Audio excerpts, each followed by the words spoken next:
બનાવ્યું તારી હાહુ હું કહેતી હતી. આ વાત માટે મને ક્ષમા કરજો, પણ મોટા ભાગની દીકરીઓના સંસાર બગડતા હોય તો વધારે પડતી દીકરીની માનું જે ડિસ્ટર્બન્સ છે ને ત્યાં હાહરામાં એને એમ ધણી સંભળાવી દે અને ધણિયાણી સાંભળી લે, ક્યારેક સાસુ સસરાનું સાંભળી લે,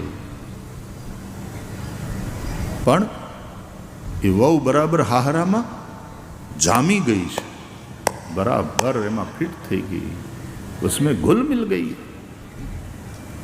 એને ખબર છે કે આ મારી વહુવારું છે, મારી દીકરી છે.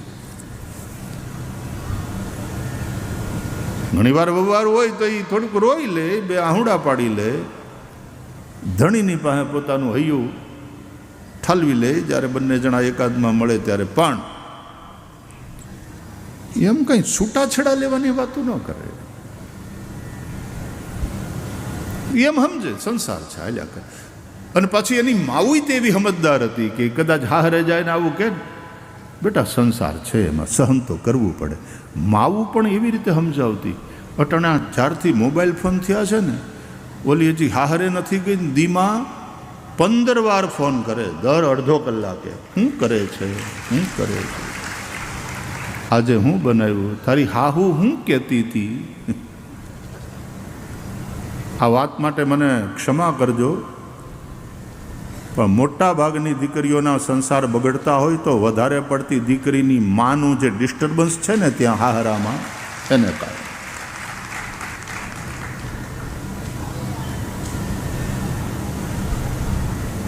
માવુનું બહુ ડિસ્ટર્બન્સ છે. એ અમારે ત્યાં હોસ્ટેલમાં છોકરાઓને મૂકવા આવે ને મા બાપ,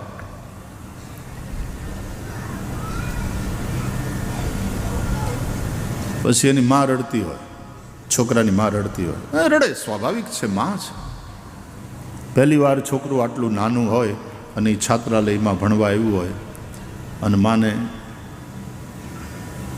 એ તો નણંદ નડતી હોય ને તોય પિયરમાં આવી 15 દી રોકાઈને હારે જાય તોય ભાભીની આંખું ભીંજાઈ જાય. બોલો સાચી ખોટી પણ ભીંજાય ખરી. બેન તમે પાછા ક્યારે આવશો?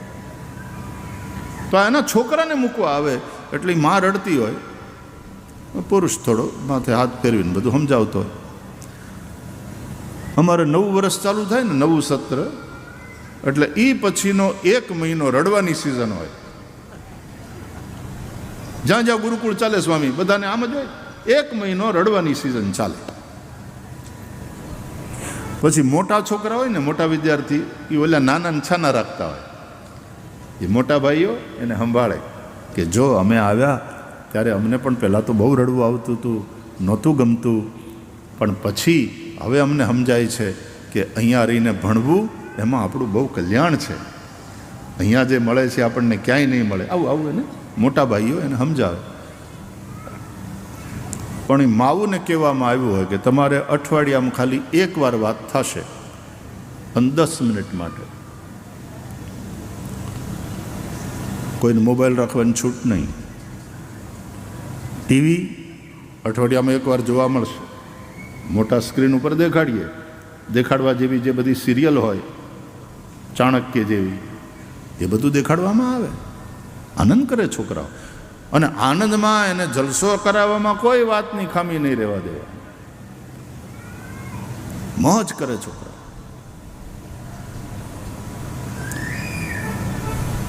પણ ઘણીવાર ઘણા છોકરાઓ હારા હોય ને ટકતા ન હોય ને તો એનું કારણ એની માં. આમ એની માનો વાંકે નથી, કારણ કે એ માં છે, પણ કારણમાં પાછી એની માં હોય છે. એ હકીકત. મને હવે ગમતું નથી ને આમ ને તેમ, નાહીથી ઓલું છોકરું રડતું હોય, પછી છોકરું હાવ ખોટી ફરિયાદો અમુક કરે, કારણ કે એને રહેવું ન હોય, એને વયું જવું હોય, આવું બધું થાય. એટલે એ જ રીતે દીકરી હારે ગયા પછી પણ જરાક ધ્યાન રાખવાનું. કદાચ દીકરી એવું કંઈ ફરિયાદ કરે ને તો એ દીકરીની માં સમજદાર હોય તો એણે કહેવાય બેટા સંસાર છે, એડજસ્ટ થવાનું, બેટા એડજસ્ટ થવાનું, ધીમે ધીમે ધીમે એડજસ્ટ થવાનું. દીકરીને આ શીખવાડવાનું. છોકરાઓ ભણ્યા ગણ્યા અને આપણે એને સ્વતંત્રતા આપી દીધી, પણ એટલી બધી સ્વતંત્રતા આપી દીધી કે હવે છોકરાઓ કે એમ આપણે કરીએ છીએ. આપણે કહીએ એમ છોકરા નથી કરતા. છોકરાઓને ઘેર છોકરા થાય ને મોટા થાય ને પછી છોકરાઓ કે એમ કરવાનું હોય. આપણે પછી વાનપ્રસ્થાશ્રમમાં હોઈએ અને આપણે પછી 70, 75 છોકરાઓએ બધું સંભાળી લીધું, પછી કે એમ કરવાનું. એ વાત બરાબર. એક બાપાને કોઈએ પૂછ્યું કેમ છો, તો કે આપણે જલસા હો. કેમ? તો કે દીકરા બાપ અને પત્ની ગુરુ, આપણે આનંદ છે કે હવે દીકરા બાપ, હવે હું બાપ નથી, હવે દીકરા બાપ. એ કે એમ કરવાનું. દીકરા ક્યારેક વઢી લે, બાપા તમને ખબર ન પડે, તમે મૂંગા બે હો, એવું કહી દે. બોલો, એમને અમારું કામ કરવા દો. તો વચ્ચે આમ વચ્ચે બોલોમાં કે દીકરા બાપ અને પછી ઘરવાળી ગુરુ, એ કે એમ કરવાનું. એ બહાર નીકળે ને તો તે સાંભળો, સ્વેટર પહેરો, મફલરથી ગળું ઢાંકો, તમને શરદી લાગી જાય છે. અરે પણ એમાં મફલરની ને હમણાં કંઈ જરૂર, ઢાંકી લ્યો, માંદા પડશો. આ ઉંમરે માંદા પડી અને પછી છોકરાઓની સેવા લેવી પડે, એ બરાબર નહીં. છાનમાના પહેરી લ્યો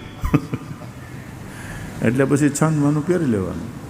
પછી ઘરવાળી ગુરુ, જી ગુરુજી, એમ જ હોય. તમે જોજો, આપણે ત્યાં બહુ વિચિત્ર કહેવત છે, હાવ ખોટી છે. એની હારે જરાય સંમત થવાય એવું નથી. એમ કહે છે કે સ્ત્રીઓની બુદ્ધિ પગની, આવું એક વિચિત્ર આપણે ત્યાં કથન છે. આવું કેનારામાં બુદ્ધિ નથી એમ માનું છું. બાકી બહેનોમાં બહુ બુદ્ધિ છે. બહુ બુદ્ધિ તો એવી બુદ્ધિ કે ધણીની હોય ત્યાં સુધી પોતાની વાપરે નહીં, એવી બુદ્ધિ કે આપણે બેલેન્સમાં રાખો. ક્યાંક બહાર જાય ને ધણીનો પૈસો હોય, એ ખર્ચતો હોય ત્યાં સુધી પોતાનું પર શું કામ ખોલે? પોતાને બચાવીને રાખે. એ જેમ પૈસા બચાવીને રાખે એમ બુદ્ધિ બચાવીને રાખે. બહેનોની પાસે બુદ્ધિ નથી એમ નહીં, બહુ છે. બહુ એટલે બહુ છે. વાપરતી નથી કે ધણીને વાપરવા દો હમણાં. એટલે પછી 60-70 વર્ષે પુરુષે એટલી બધી બુદ્ધિ વાપરી નાખી હોય કે પછી ખર્ચાઈ જાય, પછી પાછલી ઉંમરે રહે નહીં. એટલે પછી એની પાસે જ્યારે બુદ્ધિ બચી ન હોય ત્યારે ધીમેથી ડોહીમાં પર્સ કાઢે, પોતાનું પાકીટ ખોલે, પછી એની બુદ્ધિથી હાલવાનું. પછી દાદા એ જ કે જે દાદીમાં કે એ જ કરે. એટલે પછી હવે એ ઉંમરે એ ગુરુ. એટલે એ દાદા કહેતા હતા કે આપણે આનંદ છે, ભગવાનની દયા. છોકરાઓ બાપ અને પત્ની ગુરુ, આનંદ છે. ભગવાનનું નામ લઈએ છીએ, કથામાં આવીએ, સત્સંગ કરીએ. રિટાયર્ડ એટલે હાવ રિટાયર્ડ, કોઈ ચિંતા જ નહીં. છોકરા પૂછે, કંઈ સલાહ માગે તો આપવાની, નહીં તો અનુભવે શીખશે, માર ખાશે ને શીખશે. ઘણીવાર આપણે શીખવાડી ન શકીએ, એને માર પડે ને, કે ને આપણે ત્યાં કહેવત છે, વાર્યા ન વળે એ હાર્યા વળે. એ અનુભવથી શીખશે. આપણી જ્યાં જરૂર હોય ત્યાં, નહીં તો બહુ માથાકૂટ કરવી નહીં.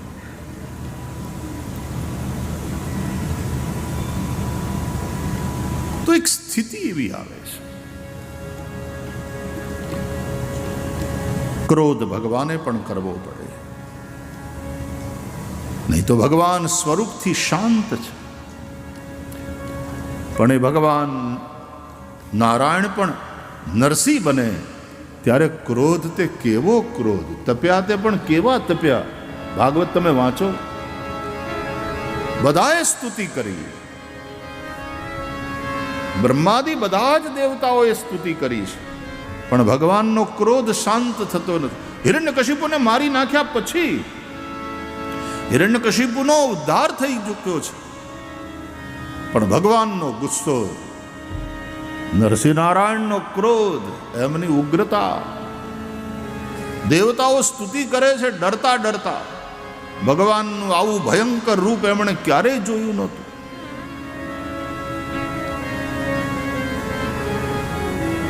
બ્રહ્માજીએ લક્ષ્મીજીને બોલાવ્યા અને કહ્યું, માતાજી તમે સ્તુતિ કરો, અમારાથી તો આ શાંત થતા નથી. એટલે લક્ષ્મીજી આવ્યા, હમણાં કરી દઉં. પણ જ્યાં લક્ષ્મીજી આવ્યા સામે અને લક્ષ્મીજી કંઈક બોલવા જાય, કંઈક કહેવા જાય, પણ લક્ષ્મીજીએ પહેલા તો જોયું ને ગભરાણા કે આ મારા ઈ છે. અને પછી એક ગર્જના કરી તો લક્ષ્મીજી બેભાન થઈને પડી ગયા. એટલે બ્રહ્માજીએ કહ્યું, આમને પાણી છાંટો, હવે આમને સંભાળો. કોઈથી ભગવાન નરસિંહ શાંત થયા નહીં. પછી જેને માટે ભગવાન આવ્યા હતા એ પ્રહલાદજીને કહ્યું, તુમ સ્તુતિ કરો. અને પછી ભક્ત પ્રહલાદ ભગવાનની સ્તુતિ. ભાગવતમાં જે લાંબી સ્તુતિઓ છે ને એમાંની એક આ સ્તુતિ છે, પ્રહલાદે કરેલી ભગવાન નરસિંહની સ્તુતિ. બહુ લાંબી કેમ કે ભગવાન બહુ ગરમ છે, બહુ ગુસ્સામાં છે. એમને શાંત કરતા, એમને એમના પાછા શાંત સ્વરૂપમાં પાછા લાવતા બહુ વાર લાગી. પ્રહલાદની સ્તુતિથી ધીમે ધીમે ધીમે ધીમે ભગવાન શાંત થયા. બહુ ગરમી પછી જેમ વરસાદ થાય એમ બહુ ક્રોધ પછી ભગવાન જ્યારે શાંત થયા ત્યારે ભગવાનની આંખમાંથી આંસુનો વરસાદ થયો. પ્રહલાદની કે આવો કોમળ બાળક અને આ હિરણ્યકશિપુએ જે રીતે એના ઉપર અત્યાચાર કર્યો. ભગવાન કોઈ પોતાનો ગુનો કરે ત્યાં સુધી હજી સહન કરી લે છે, પણ કોઈ પોતાના ભક્તનો અપરાધ કરે એ ભગવાન સહેતા નથી, સહન કરી શકતા નથી. સાધુ અવજ્ઞા કરફલ એસા, તુલસીદાસજી પણ લખે, જ્યાં સુધી વિભીષણનો દ્રોહ ન કર્યો, વિભીષણનો અપરાધ ન કર્યો, ત્યાં સુધી રાવણ અને રાવણની લંકા એ સલામત રહ્યા. પણ જ્યારે ભગવાનના ભક્ત વિભીષણને લાત મારીને કાઢ્યા એટલે રાવણે પોતાના વિનાશની આધારશિલા રાખી દીધી. આખી લંકાને હનુમાનજી હળગાવી, કારણ કે સાધુ અવજ્ઞા થઈ. સાધુ પુરુષોની ભક્તની અવજ્ઞા ન થવી જોઈએ. ભગવાન સૌથી નારાજ એનાથી થાય છે. મહાપુરુષોની અવજ્ઞા ન કરો, સાધુ પુરુષોની અવજ્ઞા ન કરો, ભક્તની અવજ્ઞા ન કરો. ભગવાન પોતાનો અપરાધ સહન કરી લે છે, પોતાના ભક્તની અવજ્ઞા ભગવાન સહન કરતા નથી. વિદુરજી જ્યાં સુધી હસ્તિનાપુરમાં હતા કૌરવોની સાથે, ત્યાં સુધી કૌરવો આ બધું કરતા રહ્યા ખોટા કામ, પણ તો એનો નાશ નહોતો થયો. વિદુરની વાતને કૌરવો માનતા નહોતા. વિદુર જે હિતના વેણ કે કૌરવો માનતા નહોતા, પણ ત્યાં સુધી એનો નાશ ન થયો. નાશ ક્યારે થયો? કે જ્યારે વિદુરને કાઢી મૂક્યા. વિદુર હસ્તિનાપુર છોડીને જતા રહ્યા એટલે કૌરવોએ પોતાના વિનાશની આધારશિલા રાખી. વિદુર એક સાધુ પુરુષ છે. વિદુરના રૂપે સાક્ષાત ધર્મ. એને જ્યારે જાકારો આપ્યો ત્યારે કૌરવોનો નાશ થયો. ધર્મને સાંભળીએ, ધર્મને પૂછીએ અને ધર્મ જે કહે એ વાતને ન માનીએ ત્યાં સુધી તે હજી ઠીક છે. ધર્મ પ્રત્યે આદર તો રાખીએ, ધર્મ પ્રત્યે શ્રદ્ધા રાખીએ, એનું માનતા નથી. પણ જે દિવસે ધર્મનો અનાદર થયો તે દિવસે વિનાશ. જે દિવસે ધર્મને કાઢી મૂક્યો તમે તે દિવસે વિનાશ. વિદુરજી જ્યારે નીકળી ગયા, સ્વયં ધનુર્દ્વારે નિધાય માયામ, ભાગવતમાં વર્ણન છે. પોતાના શસ્ત્રોને દ્વાર ઉપર છોડીને વિદુરજી હસ્તિનાપુર છોડીને જતા રહ્યા.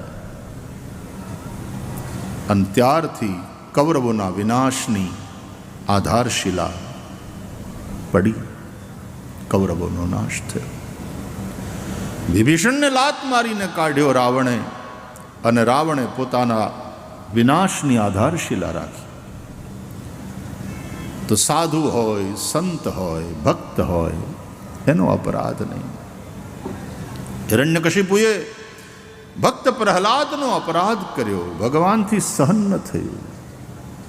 ભગવાન છે તો સ્વરૂપથી શાંત, શાંતાકારમ ભુજગ શયનમ, પણ આજે એટલા બધા ક્રોધિત થયા. એટલે સંતો કહે છે ભગવાન શાંત છે, પણ ભગવાનના ભક્તો પ્રશાંત છે. કૃષ્ણ શાંત, પણ સુદામા પ્રશાંત. ભાગવતમાં સુદામાનો જે પરિચય છે, કૃષ્ણસ્યાસિત સખા કશ્ચિત બ્રાહ્મણો બ્રહ્મવિત્તમ વિરક્ત ઇન્દ્રિયાર્થેષુ પ્રશાંતાત્મા જીતેન્દ્રિય. સુદામા પ્રશાંતાત્મા, એનું મન પ્રશાંત છે. શાંતને ક્યારેક ક્યારેક ક્રોધ આવી જાય, પ્રશાંતને ના આવે. ભગવાનને ક્રોધ આવ્યો હિરણ્યકશિપુ ઉપર, પણ જે હિરણ્યકશિપુએ આટલું વિતાડ્યું, પ્રહલાદને કોઈ દી બાપ ઉપર ક્રોધ ના આવ્યો. પ્રહલાદ પ્રશાંત છે, આનંદ ઘન ભગવાન છે. પણ આ પ્રહલાદ સંવૃષ્ટ લાદો યસ્ય સહ, જેનો આહલાદ સંવૃષ્ટ છે તે પ્રહલાદ. એને ક્યારે બાપ ઉપર ક્રોધ નથી આવ્યો. આપણે તો સમયના અભાવને કારણે બધા જ અવતારોની કથાને વિસ્તારથી જોઈ નથી શકતા. પણ હિરણ્યકશિપુને માર્યો, એનો ઉદ્ધાર કર્યો. પછી પ્રહલાદની સ્તુતિથી ભગવાન શાંત થયા. આંખમાંથી આંસુ, અસુરને ફેંક્યો ખોળામાંથી. પ્રહલાદને ખોળામાં લીધો નરસિંહ નારાયણે. નીચેનું શરીર મનુષ્યનું છે, ઉપરનું શરીર સિંહનું છે. નાયમ મૃગો નાપી નરો વિચિત્રમ, અહો કિમે તંદ્રુ મૃગેન્દ્ર રૂપમ. અને ભગવાન નરસિંહ એને ચાટવા લાગ્યા. સિંહણ જેમ પોતાના બચલાને પ્રેમ કરે ચાટી ચાટીને, ગાય જેમ ચાટી ચાટીને પોતાના વાછરડાને પ્રેમ કરે. ભગવાન નરસિંહ જીભથી ચાટવા લાગ્યા પ્રહલાદ. એના ઘા એને ચાટવા. પોતાનું સંતાન, પોતાનો ભક્ત, પોતાનો દીકરો, એના ઉપર આટલા અત્યાચાર. બાપ અત્યાચાર કરે ત્યારે જગતનો બાપ, જે ખરો બાપ છે, જે સાચો બાપ છે દરેક જીવનો, એ આટલું હેત વરસાવે છે. અને પછી ભક્ત પ્રહલાદને કહે છે ભગવાન કે વરમ વૃણિષ્વ. પ્રહલાદ માંગ બેટા. તે બહુ સહન કર્યું. પહેલી વાત તો ભગવાને એ કરી કે તારા મદદમાં આવવામાં મારાથી થોડું મોડું થઈ ગયું બેટા, તારે બહુ સહન કરવું પડ્યું. હું મોડો પડ્યો. યદિ મેં સમયે વિલંબ તો મને માફ કરજે. બોલ, ભગવાન કહે છે ભક્તને કે હું થોડો લેટ જો થયો હોઉં, મને માફ કરજે. વરમ વૃણિષ્વ. વરદાન માગ બેટા, તું જે માગે એ આપો. અને હા, મેં પ્રહલાદ શું કહે છે એ તો જુઓ. એ કહે છે પ્રભુ તમારી પાસેથી કંઈક મેળવવા માટે થઈને ભક્તિ કરે, સવઈ વણિક, એ ભક્તિ નથી, એ તો વેપાર છે.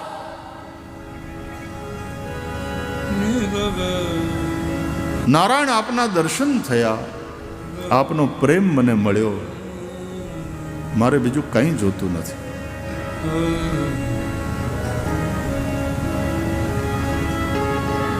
તોય ભગવાને બહુ આગ્રહ કર્યો ને કે માગ માગ માગ. એટલે પ્રહલાદને પોતાનામાં શંકા પડી કે હું મોઢે તો ના પાડું છું કાંઈ જોતો નથી, કાંઈ જોતો નથી, પણ મારા અંતરમાં ક્યાંક કામના નથી રહી ગઈ ને. અને ભગવાન તો અંતર્યામી છે, એમને ખબર પડી ગઈ હોય કે આ મોઢેથી ના પાડે છે, પણ હકીકતમાં અંદરથી અને ઈચ્છા છે, કંઈક કામના મારી અંદર છે. એટલે પછી ભક્ત પ્રહલાદે માગ્યું કે તો પ્રભુ પછી તમારી પાસે હું એવું માગું છું કે એવી કૃપા કરો કે હું કોઈની પાસે કોઈ દી કાંઈ ન માગું.